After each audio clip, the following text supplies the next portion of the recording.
अस्सलाम वालेकुम dear students. Last class में हमने लेक्चर में हमने वीडियो लेक्चर में हमने इंटरमीडिएट टर्म फाइनेंसिंग और लॉन्ग टर्म फाइनेंसिंग के बारे में डिस्कस किया था, जो वीक 6 के उसमें आता है। तो उसमें हमने ये बताया था कि इंटरमीडिएट टर्म किसे कहते हैं, उसकी डिफिनेशन क्या है, उसमें टर्म लोन्स, इकोनॉमिक फाइनेंसिंग, उसके बाद लॉन्ग टर्म फाइनेंसिंग क्या है, उसका पर्पस क्या है, उसके सोर्सेज क्या है। उसमें लॉन्ग टर्म फाइनेंस के सोर्स में शेयर्स है, डिबेंचर्स है, रिटेन अर्निंग्स है, लोन्स फ्रॉम बैंक्स है। ठीक है, रिटेन अर्निंग्स कैसे कहते हैं कि वो जो हम वापस री इन्वेस्ट करते हैं बिजनेस में, उसको रिटेन अर्निंग्स के बोलते हैं। ठीक है ना। कुछ हम शेयर होल्डर्स में प्रॉफिट को तकसीम करते हैं डिविडेंड्स की शक्ल में, उसको डिविडेंड्स बोलते हैं। जो हम प्रॉफिट डिस्ट्रीब्यूट करते हैं अपने शेयर होल्डर्स के दरमियान अमंग द शेयर होल्डर्स, उसको क्या बोलते हैं, प्रॉफिट को डिस्ट्रीब्यूट करते हैं, डिविडेंड्स। और कुछ हम जो प्रॉफिट बच जाता है उसको हम दोबारा री इन्वेस्ट करते हैं बिजनेस में, उसको बोलते हैं रिटेन अर्निंग्स। ठीक है। उसके बाद हमने बोला था कि बॉन्ड्स क्या है, बॉन्ड्स एंड टाइप्स। अच्छा बेटे, उसमें ये है कि बॉन्ड्स एंड टाइप्स इस तरह ये है कि तो उस पे सिर्फ और सिर्फ बॉन्ड्स की सिर्फ एक टाइप है, याद करें। उसके लिए कॉलेबल बॉन्ड्स, उसके बाद जो कन्वर्टेबल बॉन्ड है, मॉर्गेज बॉन्ड है और डिबेंचर बॉन्ड है, ये कोर्स में नहीं होगा। कोर्स में सिर्फ और सिर्फ कॉलेबल बॉन्ड तक है। ठीक है ना, एक ही टाइप है। ठीक है। उसके बाद हम स्टार्ट करेंगे अब आज का जो टॉपिक है, दैट इज कॉमन स्टॉक्स। बेटे इसको स्टॉक्स भी बोलते हैं और शेयर्स भी बोलते हैं। कॉमन शेयर्स या कॉमन स्टॉक, कॉमन शेयर्स या प्रेफरेंस शेयर्स। इजी है, बहुत सिंपल है कि कॉमन शेयर्स कैसे कहते हैं और प्रेफरेंस शेयर्स कैसे कहते हैं। बेटे इस तरह है कि हम जब कभी कंपनी से जाते हैं और उनसे एग्रीमेंट करते हैं, तो आया हम कॉमन या तो हम कॉमन शेयर होल्डर बनेंगे या हम प्रेफरेंस शेयर होल्डर्स बनेंगे। ये आपकी मर्जी है कि आपने कॉमन शेयर होल्डर बनना है, common stock common share holder बनना है, या प्रेफरेंस शेयर होल्डर बनना है, या प्रेफर स्टॉक। ठीक है ना। इसके कुछ टर्म्स एंड एग्रीमेंट्स है जिसकी बिना पर ये दोनों एक दूसरे से अलग है, डिफरेंट है, तो वो हम पढ़ेंगे कि कॉमन शेयर्स कैसे कहते हैं। In order to become a common share holder उसके लिए हमें क्या करना होगा, और in order to become a preference share holders या प्रेफरेंस होल्डर बनने के लिए उसके लिए हमें क्या करना होगा। इजी। कॉमन शेयर्स या कॉमन स्टॉक, शेयर्स या stock represent ownership of a corporation. जब भी हम शेयर होल्डर जब बनेंगे, जब हम शेयर्स खरीदते हैं, जब हम शेयर्स खरीदते हैं तो हम उस कंपनी के राइटफुल ओनर बन जाते हैं। It can be broadly classified as common and preferred stock. इसको कॉमन शेयर होल्डर भी बोलते हैं और प्रेफर्ड जो नीचे है प्रेफर्ड शेयर होल्डर्स भी बोलते हैं। ठीक है ना। तो कॉमन शेयर्स क्या है, features and characteristics of common stock या कॉमन शेयर्स। ठीक है, बहुत सिंपल है। First, common shares provide a share of ownership in the company. जब भी आप उस कंपनी के शेयर्स लेते हैं, आप उस कंपनी के कॉमन शेयर होल्डर बन जाते हैं। Unlike other type of securities like bonds which do not. जब भी आप बॉन्ड खरीदते हैं किसी कंपनी के, उससे आप उस कंपनी के शेयर होल्डर नहीं बनते। ओनर कब बनेंगे आप, सिर्फ और सिर्फ जब आप शेयर्स खरीदते हैं। जब आप बॉन्ड खरीदते हैं, आप उस कंपनी के ओनर नहीं बनते। सिर्फ शेयर खरीदने से आप उस कंपनी के ओनर बन जाते हैं। ठीक है। Common share holders have the right. जो कॉमन शेयर होल्डर्स होते हैं, अब उसमें और प्रेफरेंस शेयर होल्डर में क्या फर्क है, इसमें सब कुछ डिटेल लिखा है। कॉमन शेयर होल्डर्स या common stock holders, common stock holder या common share holders have the right to vote at annual meetings. They will also receive audited financial statements of the company. जब आप company के common share holder बनेंगे, तो आपका right होगा कि आप सालाना जो मीटिंग है उसमें आप वोटिंग कर सकते हैं। और हम वोटिंग किस लिए करते हैं, ताकि हम कंपनी के बोर्ड ऑफ डायरेक्टर्स को सेलेक्ट करें। ठीक है ना। बोर्ड ऑफ डायरेक्टर्स को सिलेक्ट करने के लिए हमें कॉमन शेयर होल्डर्स आना जरूरी है। हम तब भी वोट डाल सकते हैं कंपनी के एनुअल मीटिंग में, जब हम कॉमन शेयर होल्डर होंगे। दोबारा पढ़ता हूं, common share holders have the right to vote at annual meetings. They will also receive audited financial statement of the company. जब आप कॉमन शेयर होल्डर होंगे, तो आप उस कंपनी के जो फाइनेंशियल स्टेटमेंट होगा वो भी आपको जरूरी मिलेगा। ये आपका राइट है। कंपनी के फाइनेंशियल स्टेटमेंट जितने भी होते हैं, बेटे फाइनेंशियल स्टेटमेंट कैसे कहते हैं, आपको अब ऐसा ऐसा पता होना चाहिए, इसको जरा याद रखते जाए। फाइनेंशियल स्टेटमेंट से आपके बैलेंस शीट आता है, इनकम स्टेटमेंट आता है, रिमेंबर हमने किया है ये सारा। तो आप फाइनेंशियल स्टेटमेंट आपको वो मिलेंगे। ठीक है, कॉमन शेयर होल्डर जब आप होंगे। Third, common share holders are entitled to receive dividend payment. Dividend मैंने आपको बोला था कैसे कहते हैं डिविडेंड। जब हम प्रॉफिट में से जब हमें बच जाता है, हम अपने शेयर होल्डर्स के दरमियान डिस्ट्रीब्यूट करते हैं, तकसीम करते हैं। उस प्रॉफिट को जो हम तकसीम करते हैं शेयर होल्डर्स के दरमियान, उसको क्या बोलते हैं, डिविडेंड। ठीक है। तो dividends can be paid in the form of cash और stock. However, dividend payments are not guaranteed but are normally based on the financial success of the corporation. ठीक है ना बेटे, इस तरह के however dividend payments are not guaranteed but are normally based on the financial. इसमें सबसे बड़ा मसला ये है कि जब आप कंपनी के कॉमन शेयर होल्डर होते हैं, कॉमन शेयर होल्डर में ये होता है कि आपको डिविडेंड पेमेंट गारंटीड नहीं होते, आपको सिर्फ और सिर्फ डिविडेंड उस वक्त मिलेगा जब कंपनी प्रॉफिट करेगा, बस फाइनेंशियल सक्सेस उसको मिलेगा तब आपको डिविडेंड मिलेगा, वरना आपको डिविडेंड नहीं मिलेंगे अगर आप कॉमन शेयर होल्डर्स है तो। ठीक है ना, डिविडेंड्स आपको कब मिलेंगे? जब कंपनी प्रॉफिट करेगा, अगर लॉस करेगा तो फिर नहीं मिलेगा, मुश्किल है। ठीक है। Fourth, when a company issues new share, जब भी कंपनी कोई न्यू शेयर्स इशू करती है, मैंने आपको बोला है कंपनी क्यों शेयर्स इशू करती है? To raise funds for the company. Long term finance का सोर्स है शेयर्स। हम शेयर्स क्यों सेल करते हैं पब्लिक के दरमियान? ताकि पब्लिक हमें हमें फंड दे, हमारे उसमें इन्वेस्ट कर दे, शेयर होल्डर बन जाते हैं वो, और हमें क्या मिल जाता है? फंड मिल जाता है। लॉन्ग टर्म फाइनेंस का सोर्स है। When a company issues new shares, existing common shareholders, जो existing common shareholders है, have the preemptive rights to buy additional shares directly from the company, often below the market price before they are offered to the potential investors। ठीक है ना, जब भी company अपने नए shares को इश्यू करता है तो सबसे पहले वो मार्केट में जाने से पहले किसके पास आएंगे?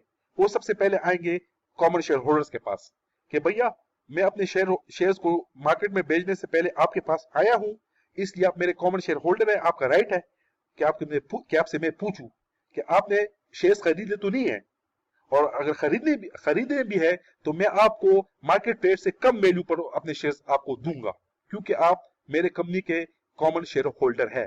ठीक है ना, इसमें ये कहने की कोशिश की है कि when a company issues new shares, existing common shareholders have the preemptive rights to buy additional shares directly from the company, often below the market price, before they are offered to other potential investors। ठीक है बेटे ना। Now coming towards the fifth one, in the event of dissolution or liquidation। Now जब भी company पे एक event होता है, जब कंपनी नुकसान करता है, डिसोल्यूशन का मतलब है डिसॉल्व होना, और लिक्विडेशन का मतलब है डिसॉल्व होना, बैंकरप्ट होना। जब कंपनी नुकसान में चला जाता है और अपने सारे जो एसेट्स है वो बेचने लग जाता है, नुकसान होना लग जाता है कंपनी का, तो इस केस में क्या होगा? जब कंपनी नुकसान में होगा, डिसॉल्व होगा, लिक्विडेशन में आएगा। Common share holders have last claim on the companies assets. यार ये बहुत जरूरी बात है। They are the last to claim any amount remaining from the liquidation of the corporate assets after the creditors, bondholders and preference shareholders are paid। जब भी company को नुकसान होगा तो कॉमन शेयर होल्डर सबसे आखिर होंगे, वो आप सबसे आखिर, share holders have the last claim on the companies assets.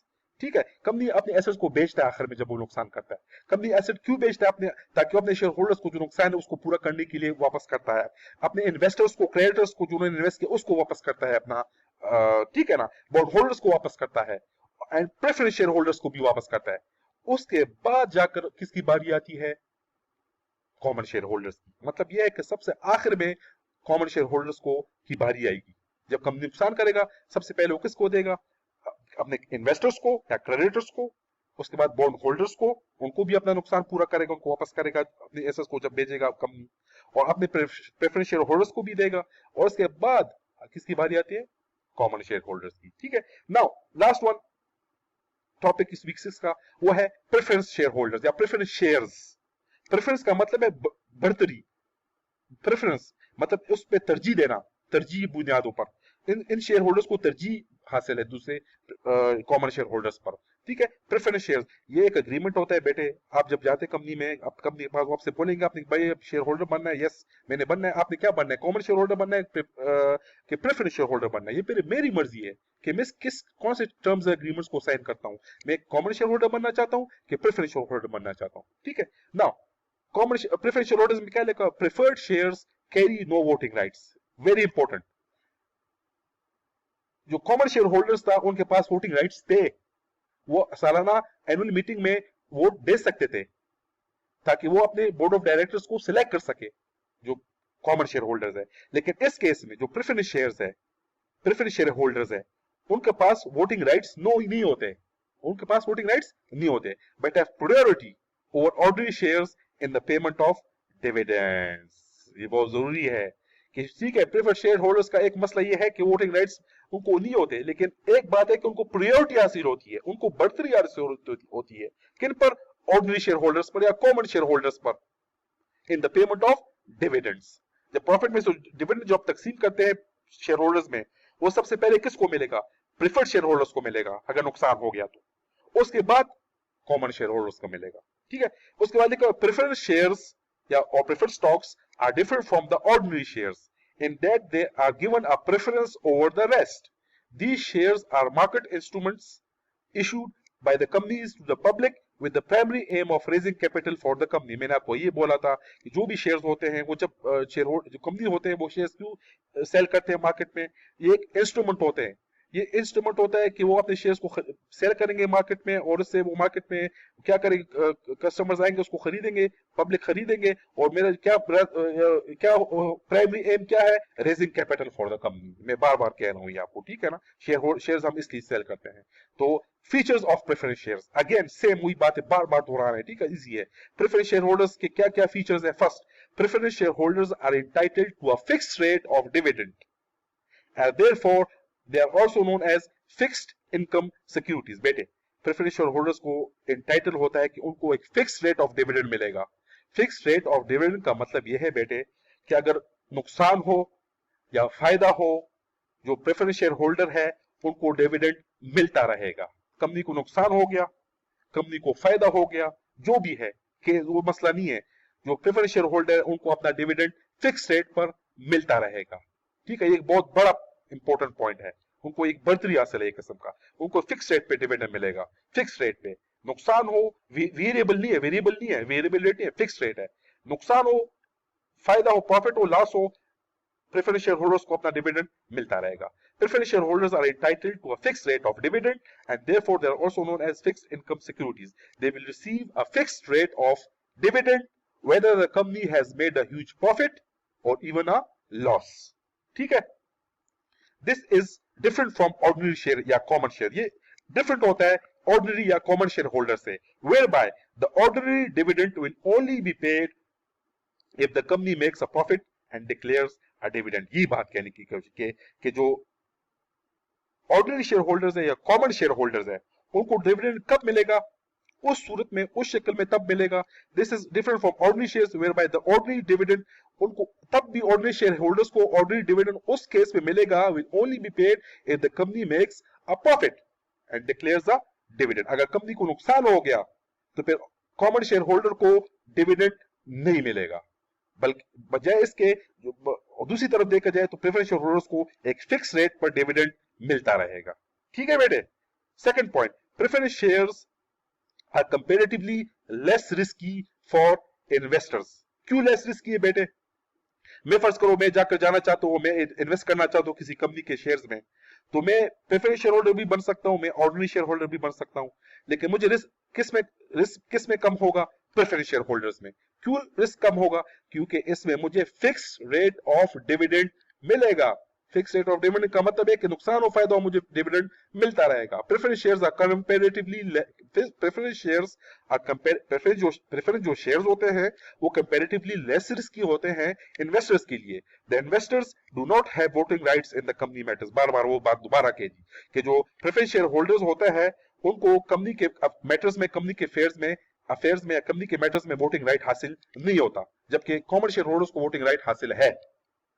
Third, preference shareholders are given preference in payment of dividend in case the company is wound up। again वही बात उसने की कि प्रेफरेंस शेयर होल्डर्स होते हैं, preference का मतलब तरजीह, preference share holders are given preference. जो प्रेफरेंस शेयर होल्डर्स है उनको प्रेफरेंस या तरजीह मिलता है इन पेमेंट ऑफ डिविडेंड, उनको डिविडेंड मिलेगा in case the company is wound. जब कंपनी वाउंड अप हो जाता है, द कंपनी वाउंड अप का मतलब क्लोज होता है, बैंकरप्ट होता है, तो इस केस में कंपनी उसको क्या करेगा? डिविडेंड देगा। ठीक है। सो बेटे ये हमारा वीक 6 खत्म हो गया इंशाल्लाह। इसमें कोई कंफ्यूजन हो, जो भी मसला हो हम डिस्कस करते जाएंगे। हमारा व्हाट्सएप ग्रुप भी है, हमने बेटे व्हाट्सएप ग्रुप भी बनाया हो। प्लीज ये आप मेक श्योर करें कि आहिस्ता आहिस्ता इसको आप देखते जाए। मैं मजबूर हूं, मैंने करना है, आपने भी करना है, क्योंकि हमने असाइनमेंट भी करना है, क्विज भी लेने हैं। नेक्स्ट वीक में या जब भी हो मैं आपको बताता जाऊंगा। ठीक है, उसके 70 मार्क्स मैंने लोकेट करने, जब हमें पता चल जाएगा मैं आपके साथ शेयर करूंगा। ठीक है, अपना ख्याल रखना। इंशाल्लाह जो भी मसला होगा सीआरस के जरिए मुझे इन्फॉर्म करते जाए व्हाट्सएप में। इंशाल्लाह सब कुछ ठीक हो, ऐसा ऐसा बताते जाऊंगा। Thank you very much. Allah